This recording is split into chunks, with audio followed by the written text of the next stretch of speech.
I had been an executive at IBM for a short stint during the Gerstner makeover, but I saw the internet coming and thought this is just really a once-in-a-lifetime experience. And I had learned at JMU that there's a lot to be said for reaching out to the future and to reaching into unknown territory, and this was an opportunity for me that I thought was unparalleled. I started 2 companies at the time. One that was very dear to my heart, but nowhere near my expertise, was in the entertainment business. We speculated that the internet would be a medium that would surpass TV as a time waster. We thought that there was a great opportunity to produce entertainment products that would allow people to waste their time on the internet. So we went out and created a network of sites, which became quite large, and by 96, 97 was the 6th or 7th largest site on the network, on the internet.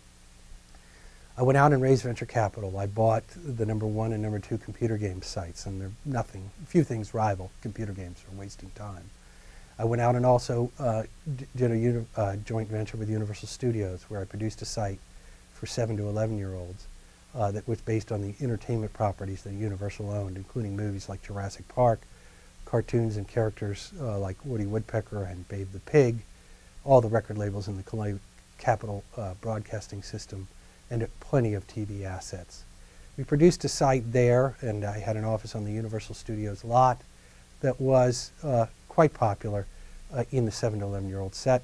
I also did a joint venture at that time with the Ford Modeling Agency in New York, where we produced a site for tween girls, that is fashion and beauty products for tween girls. We did hotel and travel. We owned hoteldiscount.com. And worked another joint venture with Dr. Drew, who was a famous advice columnist, to produce the original drdrew.com. It was an interesting time, and it was an exciting time in the dot-com days of the internet. In our case, I found myself 15 years removed from James Madison University, working with all the models that I had seen in the Sports Illustrated swimsuit issue on a direct and daily basis. And it was as close as I've been since I got out of JMU to being back at JMU. It was a wild time and a great adventure. At the same time, I started a company with a friend that did, the initial idea was internet publishing of magazines. So you take an existing magazine product and reproduce it and publish it to the web. Our thought was that people who publish magazines would want to take their properties to the web, and that they would be able to get beyond some of the limitations of dead tree media and all the costs that we see in the industry that is crushing under its own weight today. We went to a large publishing house, and we showed up on their doorstep and said, we have this software product, it'll be great, it'll enable you to publish your magazine. And they explained to us that you don't really understand what business we're in. We're not in the business of publishing magazines, we're in the business of selling advertisements. So we said, wait a minute. Did we say magazines? We meant advertising. This will publish advertising.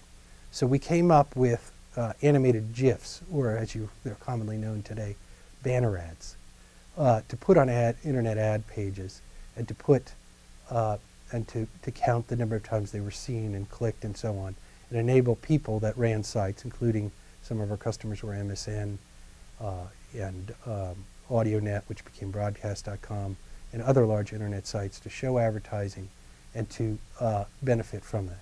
So here I was on the board of one internet company, running another, and living a very interesting life and a very exciting time.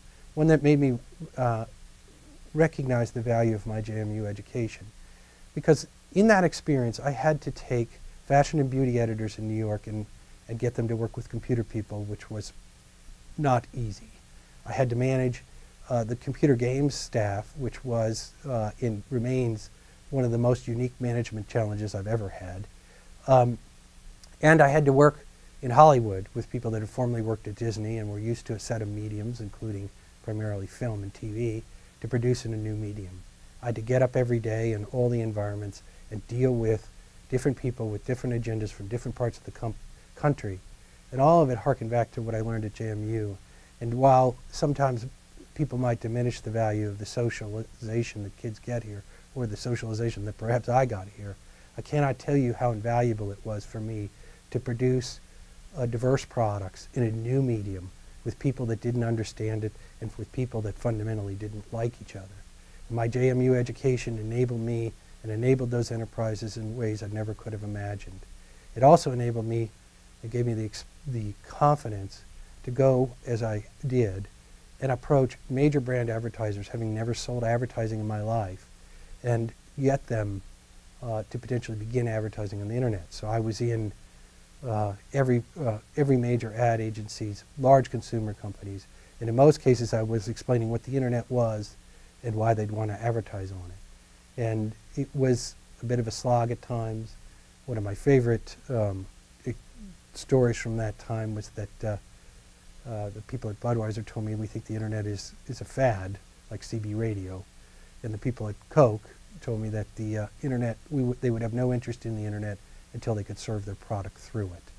So there's always something to be said for plowing the new territory, and there's something to be said for having your vision about what is to be and following that vision, because in the fullness of time, we were right about so many of our ideas. And fortunately for us, in both cases, we were able to sell those companies at the right time and in the right way for the right amount. And it was a life-changing event.